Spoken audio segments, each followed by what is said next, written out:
on the march. Portland, Oregon, December 31st, 1927. The Oriental Theatre, Portland's newest of new theaters, opened with the box office smash hit, Moon of Israel. Despite the cold, brisk New Year's Eve weather, the theater's grand opening celebration brought the local dignitaries and celebrities out in force. Seating well over 2,000 patrons and designed on a grand and awesome East Indian motif, the theater will be the first of its kind in the City of Roses. By the looks of the opening night patrons, Portlanders are indeed pleased.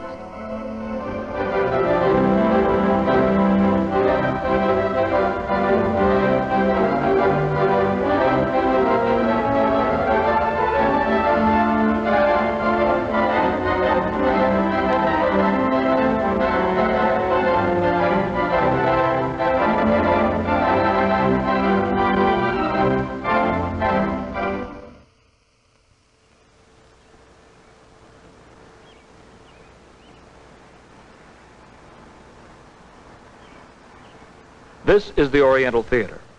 It represents an era of overindulgence in theatrics, emotions, and fanfare. For the next few minutes, we're going to look at the theater through the recollections of those who knew it, the original organist and a veteran stagehand. For all we know, this may be the moment before the dark.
Grand opening.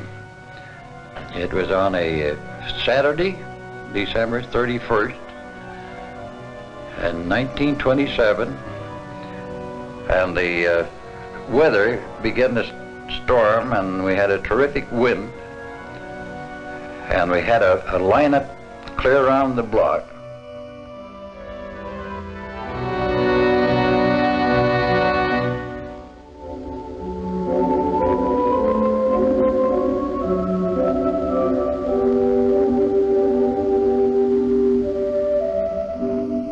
An idea that when they opened up, they'd have a nurse down there, and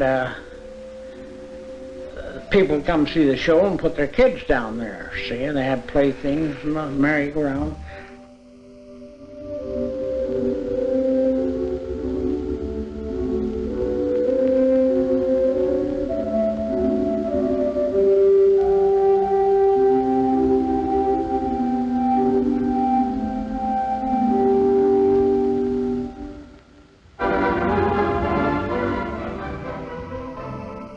Came up first with my solo, and then as I went down, the orchestra come up with Joe Schwadka as the director. We had about 15 musicians, I think, in the pit. Previous to that, two men came out dressed as Indians, I guess you'd call them. I mean India, with the turbans and all that stuff, and they pulled a few gags. They stood on a balcony on either side. They made a kind of a harangue back and forth to each other and crashed a couple of cymbals, and then the show was on its way. Some of the big pictures had a printed cue sheet that gave you a little line of music, which just would be a sort of a sample of what you could use. And on some of the pictures, you could hear, you could tell that They were really eating up the picture and getting into the thing, especially the South pictures. When you begin to hear a lot of snuffling and stuff going on around there, then you'd go into a real sad, just milk it. You turn around and see a lot of handkerchiefs and hear this kind of snorting stuff, and you know that either your music or the picture or both together were reaching the spot.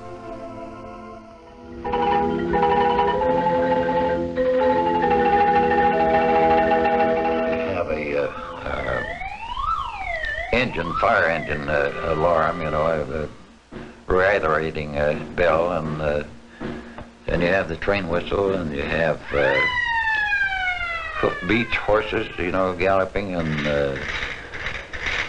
wind, and you have a crash thing on a sheet of steel, that for their lightning business. The way the organ is situated there, you can get thunder coming right out of the sky. You just lay your hand down on a whole bunch of low notes and let the thunder roll.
When the talkies came in, I didn't have much to do except play checkers backstage with the stage manager. And I stuck my name where I come up the stairway to the organ, and it's still there on December 31st, 1927. That was a wonderful house when it was built. I seen the original Uncle Tom's Cabin and the original Herman the Great. They had two nice sets of scenery built there for tableaus or vaudeville. At 27, they got the sound tracked on the film, and all vaudeville and all road shows went out.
Pretty solid. It ought to stand here for a while. They use it for something.